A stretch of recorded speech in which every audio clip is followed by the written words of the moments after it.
Está bien que lo haya terminado, porque podría haber terminado 6-1 tranquilamente, ya que Fluminense iba en busca de más. Esa ambición, esas ganas de ganar, son las que hoy en día a mí me dicen, che, este equipo es claro candidato a quedarse con la Copa.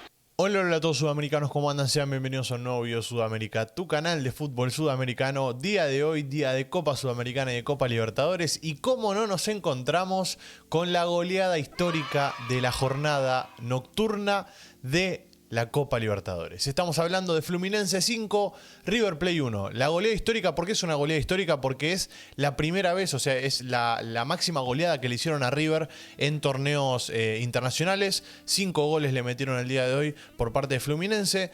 Y yo vengo a un poco presumir lo que dije hace cuestión de 2-3 semanas ya, cuando recién estaba arrancando la temporada Fluminense, cuando recién estaba arrancando ahí por esos primeros pasos, por esa final podemos hablar de enfrentando a Flamengo, que yo dije que Fluminense era el candidato principal a quedarse con la Copa Libertadores, y muchos en los comentarios me empezaron a poner, no creo, Fluminense no tiene lo necesario para salir campeón de la Copa. Bueno, mucha gente me hateó en ese momento por haber dicho esto. Yo lo vuelvo a repetir hoy. ¿Están de acuerdo o no están de acuerdo? ¿Fluminense no es el máximo hoy en día contendiente a quedarse con la Copa? ¿Ustedes no creen que es el que mejor juega? ¿Ustedes no creen que es el que mejor plantel tiene también? ¿Por qué no? O sea, puede competir con varios, que hay muchos equipos con buenos planteles, incluso River tiene un buen plantel, pero me parece que hoy en día Fluminense está un escalón por encima del resto de equipos. Obviamente no hay que subestimar a nadie, no hay que infravalorar a nadie, no hay que tampoco decir y agrandar a Fluminense y decir, bueno, es imbatible.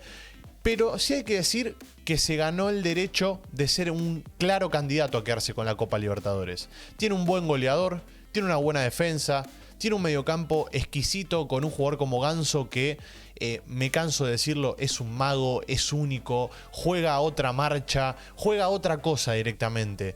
Uno siente que quizás lo está boludeando o está sobrando el partido, pero es su manera de jugar. Incluso Armani lo fue a presionar en una pelota porque enganchó, pateó al arco casi que, podemos decir, con exquisitez. Pero bueno, Armani lo fue a apretar pensando que lo estaba sobrando y no. Ganso es así, juega de esa manera. Y encima tenés a un John Arias que hoy estuvo intratable, no lo pudieron parar en ningún momento. Pero me voy a dejar de dar introducciones porque siempre me enrosco. Y vamos a ver juntos lo que fue el partido de hoy. Vamos a darle play a lo que fue el resumen del partido entre Fluminense y River Plate. Un partido que gana 5-1 el Flu. Había arrancado, o sea, estaba bastante picante el partido. Creo que hasta la expulsión podemos decir que estaba mucho de ida y vuelta, estaba muy de igual a igual y estaba para cualquiera de los dos, porque River incluso en un momento hasta lo podría haber ganado. Cuando iba 1-1, en un momento empezó a tomar las riendas del partido River, empezó a manejar la pelota, se la triangulaba muy bien a Fluminense y hasta podemos decir que quizás se podría haber puesto 2-1 tranquilamente arriba, pero bueno, los equipos grandes son así, cuando los perdonás, te terminan vacunando, y Fluminense hizo eso, de hecho. Acá estamos viendo un disparo de Barco afuera del área, que fue uno de los más picantes en ese primer tiempo. Barco jugó muy bien hoy, pero está Germán Cano, muchachos. Está Germán Cano, señoras y señores, que tiene ya 5 goles en estos 3 partidos de Copa Libertadores. Es una locura, la verdad. En partidos de Copa Libertadores suma, si no me equivoco, 8 goles en 7 partidos. Para que se den una idea, es el mejor promedio de un jugador de Fluminense en la historia. O sea, 1,14 goles por partido tiene. Es el mejor promedio de la historia de un jugador de Fluminense. Y encima lleva 23 goles en 21 partidos. ¿Ustedes saben cuánto lleva Haaland? 23 goles en 23 partidos. Acá estamos viendo el primero. El primero es un golazo.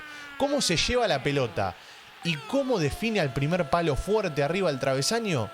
Es increíble, es un jugador con todas las letras, un delantero con todas las letras, un goleador nato y define de lo que quiere. O sea, es el típico delantero que te puede meter un gol al lado del arco, como también te puede generar una situación de gol desde afuera del área y patear al arco y que sea gol. O sea, no es que es un goleador que tiene que estar al lado del arco para definir.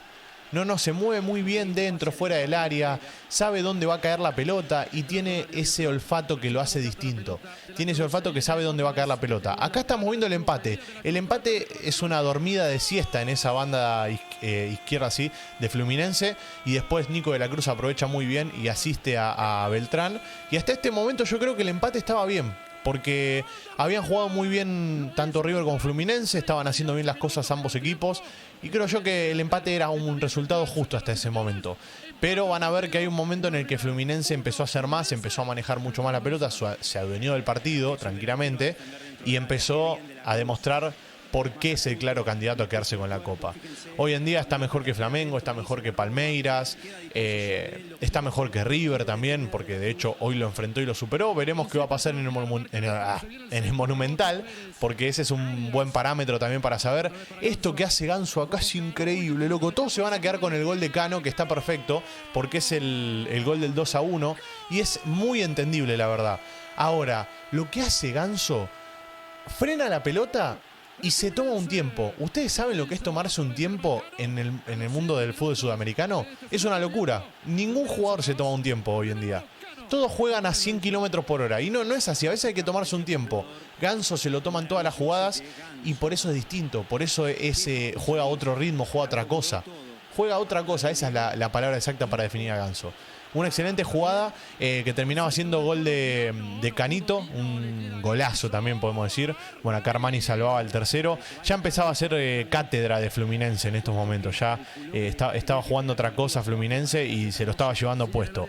La primera asistencia fue de Keno, la segunda fue de Samuel Xavier y acá estamos viendo otro de los goles que había hecho Cano, que se lo termina anulando, pero bueno, era el tercero básicamente en este caso.